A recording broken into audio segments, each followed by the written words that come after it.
The beauty of the dragon's path is that nothing is really set, nothing is written. You can always discover something new, something that you even experiment with. That is also what I try to do. I try to experiment all the time with what we are able to, what we are capable to do, and what actually is the dragon's path in itself, and what is the magic behind it. Because, like I said, I wasn't just flowing inside of the dragon's path just because I liked it. No, because it was because I've seen the dragon. I've seen the dragon, even though people don't believe me, but I don't need them to believe me. I just don't need to do it. The only thing that I actually desire from you, my brothers and sisters, is whenever you hear the name dragon and you are triggered by it, well, that is enough. It's time for you actually to also experiment with what you can do. But not only just that, because the focal point actually of the dragon's path is actually our love that we have, our desire for the dragon, even though it seems like a cheesy thing to say, but it's in fact true. Whenever you don't have desire or love for the dragon, what is the entire point of the dragon's path? That is, of course, the first step, the acceptance of the dragon. When you accept your path. And of course, I don't want to say this lightly, because the dragon's path in itself is actually, because you never heard of it. You know, people or humans always are triggered by it because the entire world is kneeling down before something. Of course, everyone in this world is religious, but you might be triggered by the name dragon. And with one of these experiments that I did, I want to share with you something that I did in the beginning of my path. Because, of course, I didn't know directly about the dragon gods themselves, or that they are connected with nature in itself. And that is what I don't like about humanity. Whenever they see something too much, it's not special anymore. But whenever I was awakened, from the first moment that the dragon came, everything, changed. My eyes changed, my vision changed, my mind even changed. It was a rebirth completely. So I needed to learn again. But of course, sometimes I don't hear the dragon. Sometimes I don't even feel the dragon. Sometimes most of the time, we are actually alone to do, to discover what we are actually capable of. And I try to experiment a lot with, and I did, of course, like I said, I didn't know it was connected to nature. But after a while, I came to find the dragon gods, and I came to discover that they are completely connected to nature themselves. And one of these dragon gods, of course, is called Leviathan. Leviathan is the second dragon god that I've ever met, and oh my God, what a strange energy. Unlike the other dragon gods, Leviathan can come before you how he desires it, or how she desires it. It doesn't matter. How you want to call him or her, or I don't know how you want to call the dragon, Leviathan.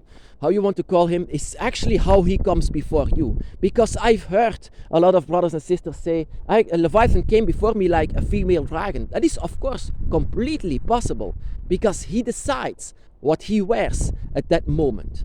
Leviathan is also being called the god of the void, the god of the gates, even also the dragon's gate. He is the guardian of the dragon's gate, and he's also the guardian of the void, but also he is the guardian of the waters. Inside of the waters, or inside of a simple puddle, can be a portal to Leviathan.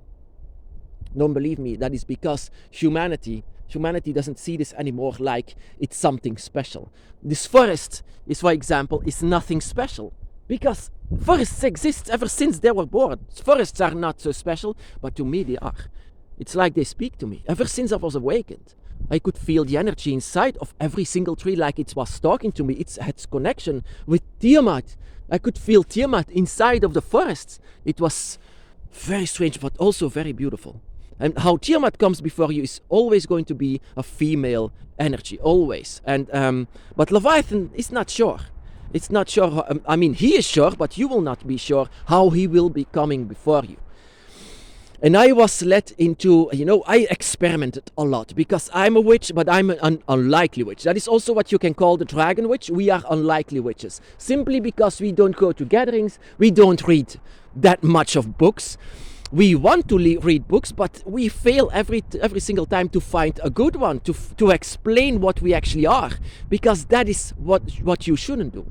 You shouldn't actually try to find who you are towards books, because they don't know you. You are unique, and so is your dragon, and so is your dragon eye, and that is also what Leviathan knows. Leviathan is also a dragon god that wants to explain to you that your energy is unique, and your energy needs to be explained by your own self, your true self, your trinity, your dragon eye.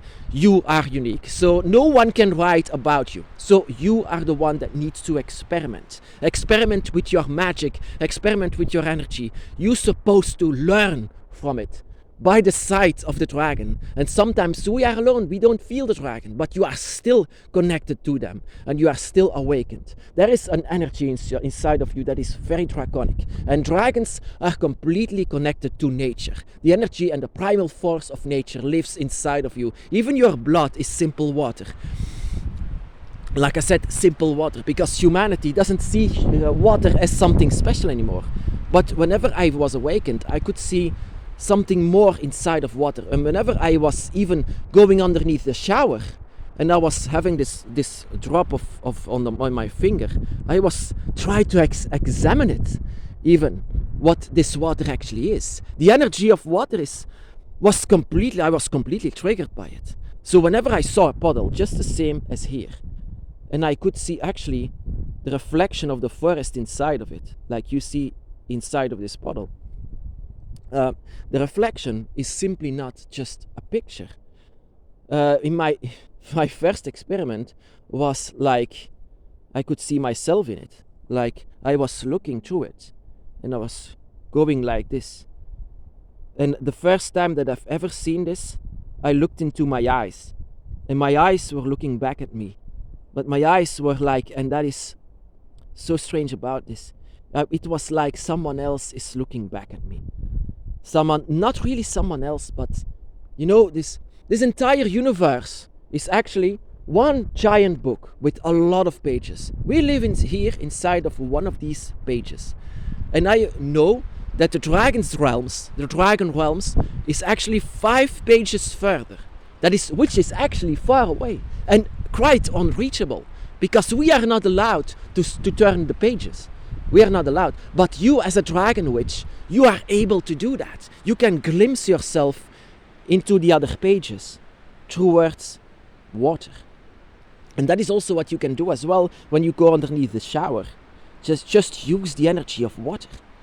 And you are immediately sky-clad at that moment as well. So you can actually try to experiment what you can do with water. Water is a reflection. Water is energy. Water lives inside of you. So whatever water has inside of this reflection could be another page.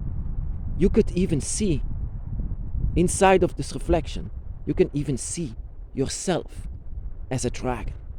And that is what I could see. And that is when Leviathan stood next to me. Leviathan, I was questioning my faith whenever Leviathan came because of his energy, of his darkness. But he is a great teacher. He's an amazing teacher, my brothers and sisters. He's actually a teacher that is very strict, but also a teacher that can connect us to the other sides, because he is allowed to do so. He or she, doesn't matter. He can even come before you like a simple human. Whenever he comes as a human, because that is what happened. I sent my mother out of pure frustration and anger inside of the void. And whenever she saw in this hospital, whenever she saw in this elevator, there was a man together with my aunt. They both saw him, and he was constantly asking questions to my mom. Like, are you alright? Are you okay? And he even said things that it was impossible for him to know. How about your children? He knew our names, me and my sister. He knew our names. And the elevator opened and he was gone. I'm convinced that was Leviathan coming before her, because my tears before my dragon altar, my tears was the call of water. The water, and the call of water is a call of Leviathan. And of course, I didn't demand it. I didn't ask it like religions. Help me, help me. I don't ask anything to the dragon. I don't ask anything to the dragon gods. But they do it for their children. They do it for you. You don't demand anything, of course, but they stand by your side without you asking it, without questioning it. And what we do actually in this life is very beautiful. We try to experiment. We try to connect with our true self. We try to find who we truly are. And sometimes we have to do it by ourselves. So inside of this water, inside of the forest, inside everywhere where nature lives, inside in front of your dragon altar, if it's legit if it's legit made out of love and connection with the dragon, then of course even your dragon altar can be a portal to the dragon realm, and even to the other realms as well. Like I said, 5 pages further, there is the dragon realms. That is also something that Leviathan shows me, and even my guardian by my side has showed me the dragon realms, but I didn't know about the 5 pages. And that is something that we can see inside of the reflection of water. Inside of the reflection of water, you can see yourself as a dragon inside of your eyes, and that is the first time that I've ever saw this. And of course I was not accepting that, because I thought that I was lesser than the dragon. I could not see myself like this. I could see myself as how I saw Lucifer, which also is like I can consider as a dragon god. He showed himself in this brown energy, this color, and I could see this again inside of this puddle, inside of my eyes. I could see this brown reflection. Of course, I was not ready to accept that. We're not ready to accept something like this. It's not something that I desire. It's just something that I've seen inside of this reflection. And also I try to experiment a lot with water. And water is pure energy. Water is the creator of life. Not Yahweh, not God, not Allah, not Neth. This is a creator of life. People will not accept it because they see it every single day. It's just plain, simple water. It's not special. Like, it's nothing. You can pollute it. You can do whatever we want to do. Because we are over water. It's just water. It's not just water. Water is the creator of everything, together alongside with the other elements, which are also dragon gods. But water cannot be underestimated. Inside of the water lies a portal through the dragon realms and the other realms as well, but also to the void. Whenever you fall into this puddle and you are ready, you see your own dragon eyes, and you fall into this puddle, you fall into a different dimension, into a different realms, and with connection with the dragon, and you are ready to do it. And that is also what I did inside of this ritual. I was falling inside of the waters with seeing my own dragon eyes. And that was a very intense ritual.